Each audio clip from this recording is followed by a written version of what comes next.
உங்களுக்கு சாப்பிட எவ்வளோ பிடிக்கும், சமைக்க எவ்வளோ பிடிக்கும்? ஓப்பனாக சொல்கிறேம்மா, எனக்கு சாப்பிட ரொம்ப ரொம்ப பிடிக்கும். ஏன்னா நான் பார்த்தாலே தெரியும்.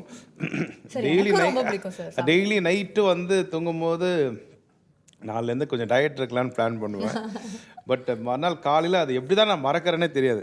ஆனால் நான் ரொம்ப ஞாபக சக்தி. உண்மையாகவே எல்லாரும் சொல்லுவாங்க, சார் நீங்கள் 20 இயர்ஸ்க்கு முன்னாடி என்னை பார்த்தீங்க, அந்த பேர் ஞாபகம் வச்சுருக்கீங்க, எப்படி சார்னுவாங்கன்னா அதெல்லாம் ஞாபகம் சக்தி. ஆனால் நைட்டு யோசனை பண்ண தான் காலையில் மறந்துடுவேன்.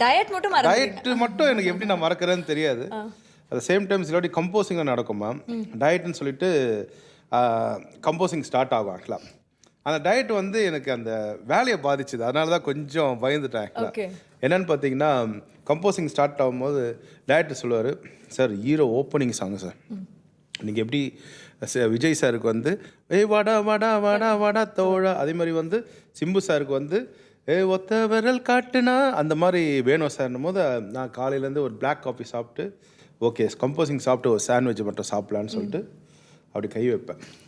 கையை வச்சா எனக்கு அந்த அந்த பாட்டில் ஞாபகம் வராது. இந்த இட்லி, தோசை, பூரி, பொங்கல், ஐயோ சாப்பிடாம வந்துட்டோமே சார், வாசிங்க சார், அதை வாசிக்கிறேன்.